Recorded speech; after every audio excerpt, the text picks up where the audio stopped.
사울이 왕이 되는 과정을 8장부터 12장까지 계속하고 있는데요. 굉장히 독특합니다. 8장은 왕을 주십시오라고 간구하는 내용이고 12장은 왕 달라고 한 거 죄송합니다라고 회개하는 내용입니다. 그리고 9장, 10장, 11장이 사울이 왕이 되는 과정을 설명하죠. 여러 차례 왕이 되는 절차들을 밟습니다.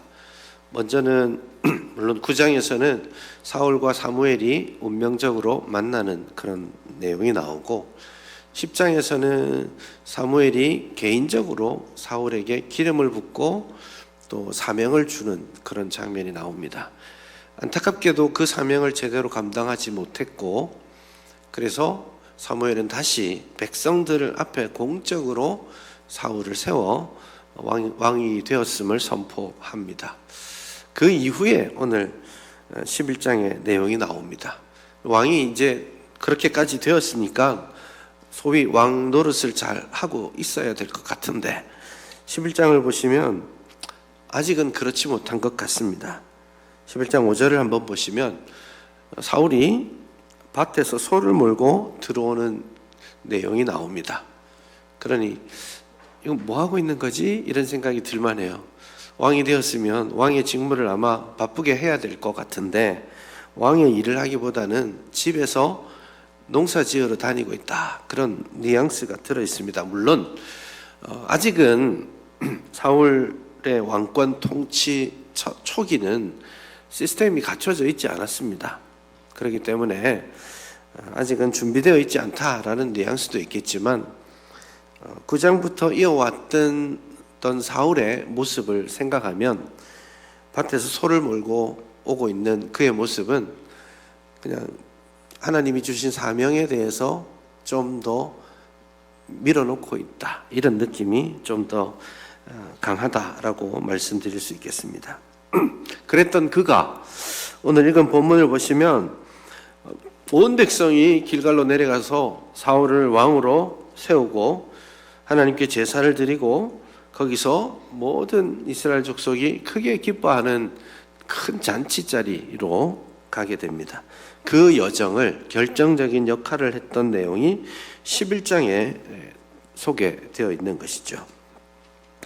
기본적으로 이 11장은 사울이 암몬 족속을 물리치고 자신이 이스라엘의 왕이 되었음을 대내외적으로 선언하고 10장 말미에서 어떤 불량자들은 사울을 인정하지 않았었는데 그런 목소리들까지 다 없애고 모든 이스라엘의 칭찬과 존경을 받는 자리로 나아가는 그런 과정입니다. 그렇게 치면 사실 제가 판단하기에는 사울의 모든 통치 기간 중에 가장 행복하고 좋았던 시간이라고 생각해요. 별의 시간이었습니다.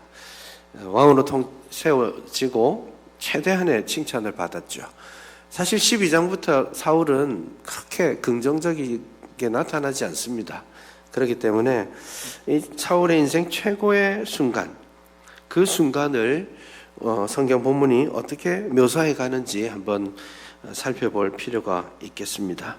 그러나 저는 한편으로는 사울에게 있어서 자기 인생 최고의 순간인데 이 최고의 순간을 묘사하는 11장의 내용들이 그의 어두운 미래를 암시하듯 조금씩 보여주고 있다라고 느낍니다. 도대체 그는 왜 그런 어두운 미래 가운데 혹은 왜 그는 실패할 수밖에 없을까라는 질문을 하게 되는데요. 그 과정을 한번 본문을 통해서 살펴보기를 원합니다. 우선 사울이 왕이 되는 데 있어서 결정적인 계기가 되는 것은 11장 1절에서부터 나오는 암몬 사람 나하스가 올라와서 길르앗 야베스와 전쟁하려고 하는 대목입니다. 암몬 사람이 제일 먼저 등장하는 것은 창세기입니다. 창세기 19장에 보면 암몬의 그 조상이 나오는데 그 조상이 누구냐 하면 롯입니다. 롯이 소돔에서 겨우 도망치고 굴에서 딸들과 생활하다가 딸들과의 사이에서 두 사람이 아들이 태어나죠. 그 첫 번째, 두 번째가 누구냐? 모압과 암몬입니다. 그러니 멀리서 보면 암몬은 먼 친척 정도라고 볼 수 있겠는데, 그럼에도 불구하고 가까이 살면 싸우죠. 원래 오래 싸워왔습니다. 첫 번째 싸움은 사사기 19장에 있습니다. 11장에 나옵니다. 암몬과 대적했던 사사가 입다였죠. 그 암몬과의 싸움에서 입다가 엉뚱한 서원을 하기도 하고, 어쨌든 거기에서 전쟁에서 승리하는 그런 대목이 나옵니다. 암몬이 있는 곳은 그 요단강 동편입니다. 요단 서편은 소위 가나안 땅이라고 불리는 이스라엘 백성들의 땅이고, 요단강 동편으로 가면 암몬, 모압, 에돔 이렇게 지내고 있거든요. 근데 원래 에돔, 모압, 암몬이 있었는데 그 요단 동편으로 이스라엘이 올라가면서 두 지파 반이 우리는 동쪽에 정착하기를 원합니다, 이렇게 말을 했었죠. 누굽니까? 갓, 르우벤, 므낫세 반지파, 이렇게 동쪽에 정착합니다. 정착하니까 결국은 그 동쪽에 자리를 잡고 있던 암몬과 계속 불편할 수밖에 없죠. 사사기 11장에서는 크게 승리하였지만 역사적인 기록을 보면 오늘 사무엘상 11장에 이르러서는 나하스가 상당히 힘을 키웠던 것으로 보입니다. 자세히 나와 있지는 않지만 이 당시 갓, 르우벤 지파를 굴복시키고 이제 그 진영을 확대해서 므낫세 반지파 그곳까지 지금 쳐들어가고 있는 그런 형편입니다. 그러니 이 나하스가 어깨에 힘이 많이 들어가 있습니다. 전쟁을 치르러 와서는 그냥 항복해라 이 정도가 아니고요. 2절을 한번 보시죠. 내가 너희 오른 눈을 다 빼야 너희와 언약하리라. 내가 온 이스라엘을 이같이 모욕하겠다. 그렇게 묘사하고 있습니다. 그러니 너 오른 눈을 빼고 항복해라, 이렇게 말하는 것이죠. 오른쪽 눈만 뺄래 죽을래 이런 거죠. 어떻게 보면 굉장히 잔혹한 건데, 첫째는 오른쪽 눈을 빼므로써 향후 전쟁 능력을 완전히 상실하도록 하겠다라는 의지가 첫 번째 있고요. 두 번째는 오늘 2절에서 말하는 것처럼 온 이스라엘을 모욕 줄 거야, 이런 기본적인 의지가 암몬 사람 나하스에게 있습니다. 이 나하스가 굉장히 부정적인 그런 맥락에서 등장하고 있다라는 걸 느끼죠. 첫 번째로 느끼는 건 뭐냐면 이름이 나하스잖아요. 나하스는 히브리어로 뱀이라는 뜻이에요.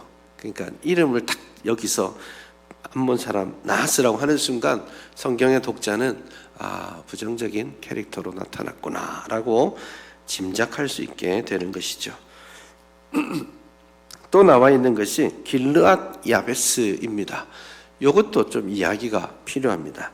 길르앗 야베스가 등장하는 대목도 사사기에 나옵니다. 사사기 19장부터 21장까지 이스라엘 지파 공동체와 그 베냐민 지파 간의 지파 전쟁이 있었죠. 그 전쟁 통해 이 나하스, 이 길르앗 야베스 사람들이 등장합니다. 그 전쟁이 끝나갈 때 그 베냐민을 거의 다 죽였잖아요. 도망친 600명의 남자만 살아남았거든요. 그러니 이스라엘 지파가 정신이 좀 돌았어요. 눈이 돌아가지고 자비함 없이 그냥 죽였습니다. 성경에서는 쫓아가면서 도망치는 베냐민 사람을 쫓아가면서 그들을 이삭 줍듯 죽였다, 이렇게 표현하거든요. 막 죽이고 나서 정신 차리고 보니까 자기 형제 지파가 다 끝장나게 생긴 거예요. 그리고 이 전쟁하기 전에 이스라엘 총회가 모여서 우리는 이제 베냐민과 싸우러 가는데 앞으로 우리는 베냐민에게 절대 딸을 주지 않는다. 결혼 안 시킨다. 라고 하나님 앞에 맹세합니다. 그러니 남자 600명만 남았는데 이스라엘 지파에서 보니까 결혼시킬 지파가 없잖아요. 이거 그냥 지파가 끝장나게 된 겁니다. 그러다가 이 이스라엘 총회가 쭉 돌아봅니다. 우리가 그 맹세할 때 여기 없었던 사람 누구지? 우리가 전쟁을 치러러 나왔을 때 한마음으로 나오지 않았던 족속이 있나? 찾아보니까 길앗 야베스가 나온 거예요. 그러니 어떤 이유로 길앗 야베스가 오지 않았는지는 잘 모르겠지만 아무튼 길앗 야베스가 베냐민 지파를 공격하는 일에 참여하지 않았기 때문에 좀 협상단을 보내서 데려오면 될 텐데 이스라엘 총회가 다시 군대를 파견합니다. 그리고는 이 야베스에게까지 가서 그 족속들을 완전히 죽이고 400명의 여자, 처녀를 끌고 옵니다. 끌고 와서 베냐민 지파와 강제로 결혼을 시킵니다. 이거 참 제가 말씀드리면서도 이런 일을 어떻게 할 수 있지? 이런 부끄러운 마음이 있지만 아무튼 역사적으로 그런 일이 있었습니다. 그러니 길앗 야베스는 기본적으로 지금 사무엘상 11장의 상황에서는 베냐민 지파와 친인척 관계에 있다라고 말해도 되겠습니다. 그러니 이 전쟁이 시작되려고 할 때에 야베스의 장로들이 그 나하스에게 일주일의 말미를 주십시오라고 요청하잖아요.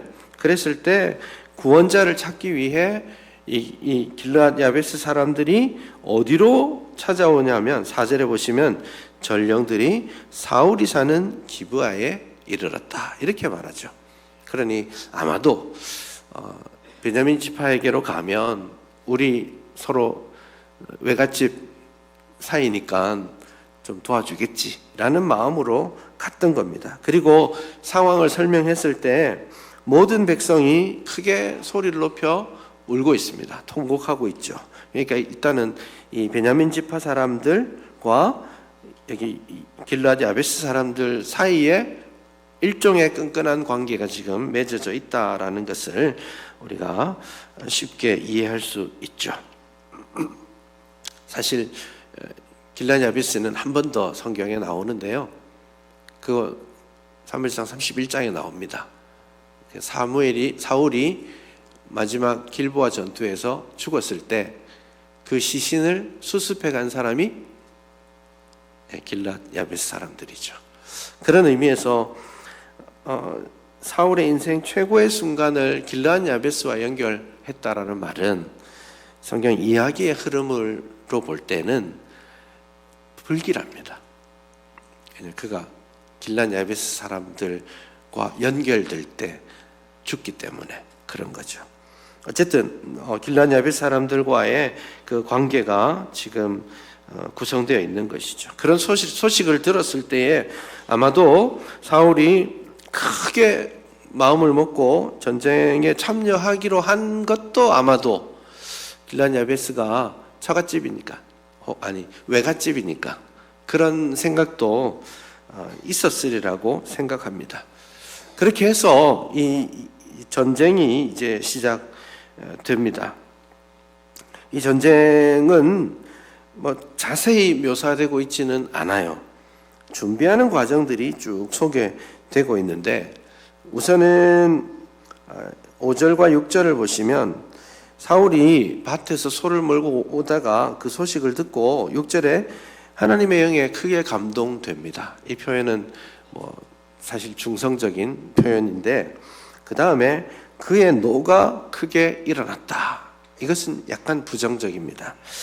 하나님의 언약 백성 간에 위기가 생겼을 때에 하나님의 영에 감동되고 전쟁에 임하는 것은 자연스러운 것이지만 왠지 사울이 크게 분노했다라는 표현을 이게 표현하고 있습니다. 그리고는 7절에 한 결의에 소를 잡아 각을 뜨고 이스라엘 모든 지역으로 보내고 누구든지 나오지 않으면 너희 소들도 이같이 된다 하고 겁줍니다.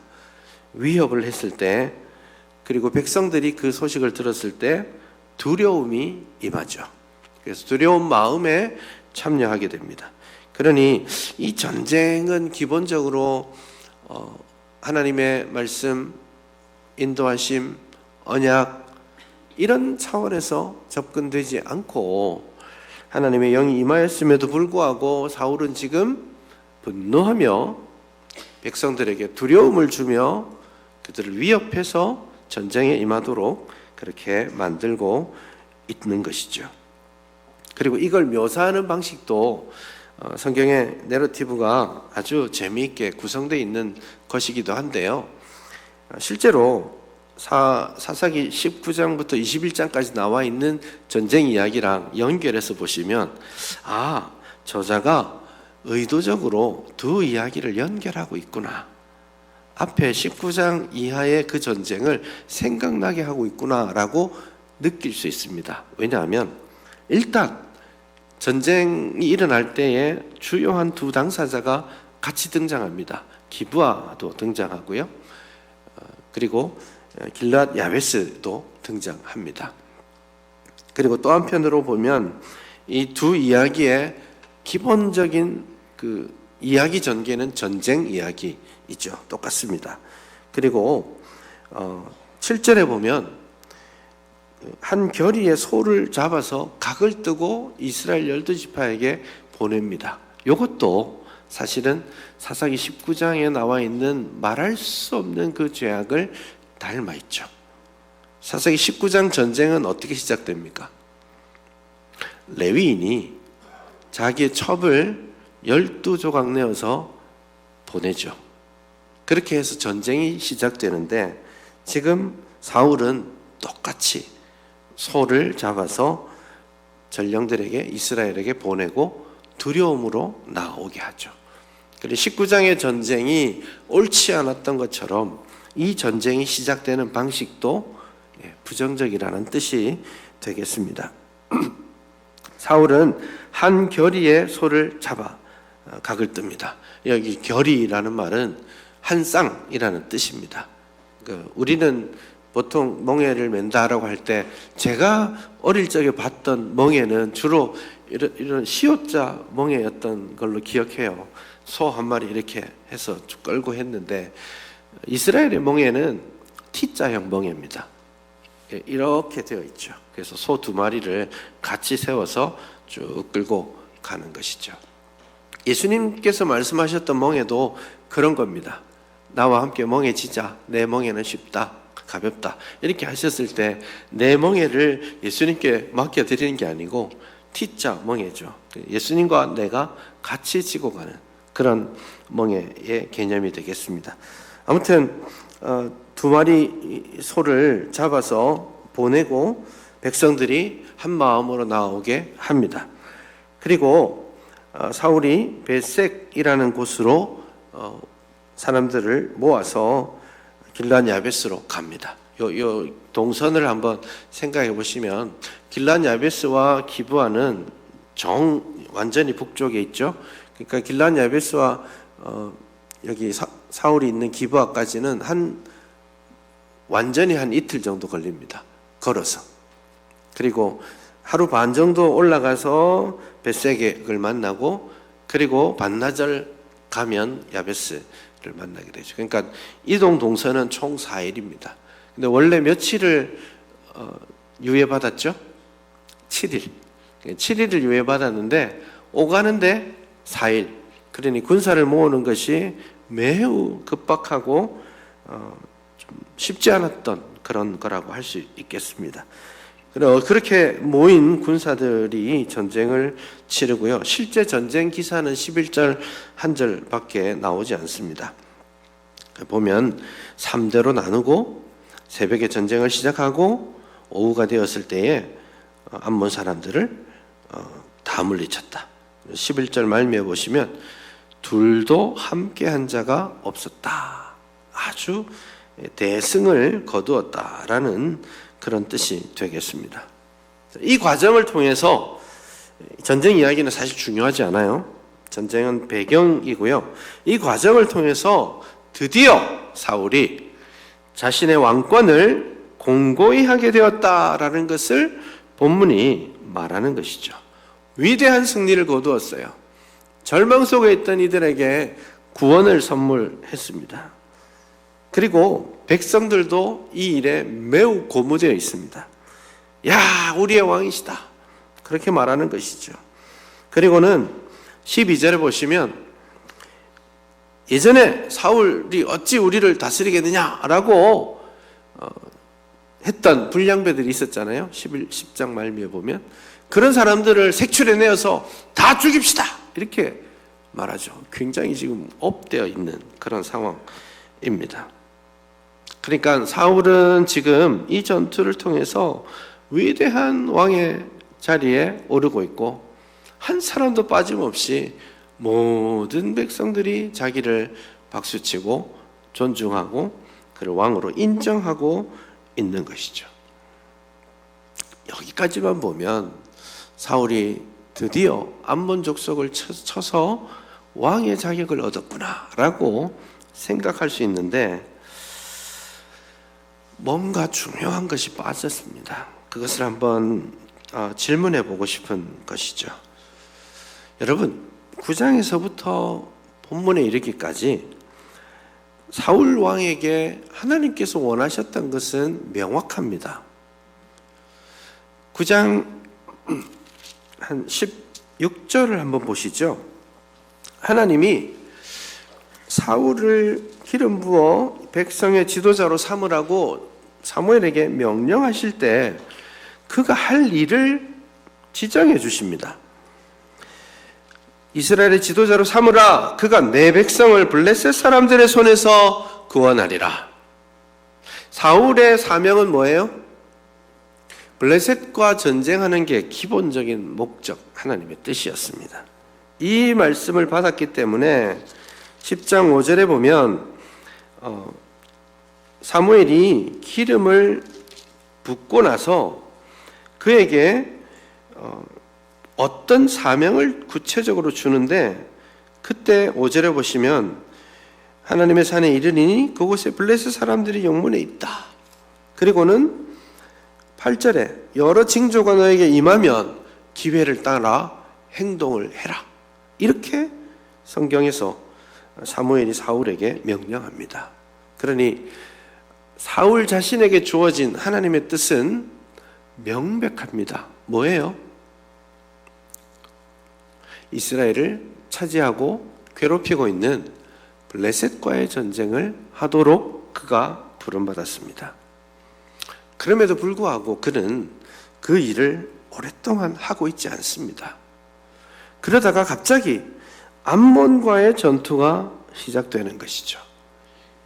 이러나 저러나 왕으로 인정받으면 되는 거 아니야? 라고 생각할 수 있겠지만 사실은 문제가 다릅니다. 하나님께서 이것을 하라고 명령하셨는데 이거를 하지 않고 있다가 갑자기 저거에 가서 저걸 하면서 내가 하나님의 일을 한다라고 말하는 꼴인 거죠. 이것은 굉장히 중요한 이슈가 생기는 거예요. 뭐냐 하면 사울은 지금 하나님께 받은 사명, 하나님이 명확하게 보여주신 당신의 뜻, 자신이 가야 할 길 계속 뭉개고 가지 않다가 지금 암몬을 통해 왕의 자격을 얻습니다. 블레셋을 물리치고 왕의 자격을 얻어야 할 그가 암몬을 물리치고 왕의 자격을 얻습니다. 다시 말해서 하나님의 뜻과 하나님의 명령하심에 순종하지 않으면서 다른 방식을 통해 하나님이 주시고자 했던 열매를 얻고 있는 거예요. 하나님의 뜻에 머물러 있지 않으면서도 하나님이 주시고자 했던 열매는 취하는 행동을 하는 것이죠. 그렇게 보면 사울은 지속적으로 하나님께 가까이 나아가려는 영적 열망이 존재하지 않는 것이다 라고 볼 수 있습니다. 조금 어려울 수 있는데요, 그럼 한번 상상해 보십시오. 이것이 우리에게는 이런 모습이 없을까요? 우리도 다 예수 믿는 사람이라면 하나님의 영광을 위한다, 하나님의 뜻에 순종한다, 하나님의 가라 하시는 곳에 간다, 하나님의 이름을 높여드린다, 이런 표현 다 쓰고 살고 있지만 그렇게 말하고 있으면서 정작 하나님의 뜻에 헌신하지 않는 그런 경우들 많습니다. 그런데 문제는 하나님의 뜻에 순종하지 않고 있으면서도, 하나님의 영광을 온전히 추구하지 않고 있으면서도 하나님의 일은 할 수 있고, 그 하나님의 일을 통해서 자기의 영광은 챙길 수 있는 겁니다. 그래서 하나님께서 원하시지 않는 그 자리에 있으면서도 여전히 잘 믿는 신자라고, 잘하고 있는 직분자라고 칭찬받을 가능성은 존재한다라는 겁니다. 저는 이것이 오늘날 사탄이 이 시대 교회 안에서 교묘하게 일하는 방식이라고 생각합니다. 하나님의 인정을 받는 것이 정말 중요한데 그것은 보이지 않아요. 하나님 앞에 드러나는 것이 정말 두려운데 그것은 보이지 않습니다. 그러나 보이는 것은 무엇이에요? 사람들이죠.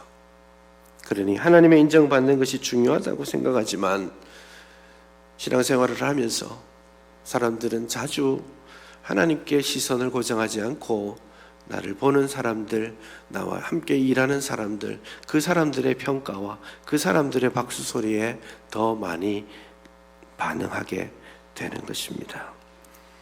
그러다 보면 속아요. 사람들이 박수 치니까 내가 잘하는 줄 알고, 사람들이 칭찬하니까 하나님도 날 칭찬하는 것이라고 스스로 착각합니다. 보이지 않는 하나님의 칭찬보다 사람의 칭찬이 중요해지는 순간 있죠. 그리고 이것은 영적 파멸의 시작입니다. 사울의 왕권이 불안한 이유입니다. 오늘 본문은 지속적으로 사울이 하나님의 길보다는 사람의 길을 찾고 있다는 것을 보여주고자 합니다. 이 흔적들이 결국 15장에 가서 명확하게 드러나게 될 겁니다. 여러분 15장 24절을 한번 보실까요? 15장 24절은 아말렉과의 전투에서 사울이 하나님의 말씀에 불순종한 이후에 하는 말입니다. 사무엘이 혼을 내니까 이렇게 말합니다. 내가 범죄하였습니다.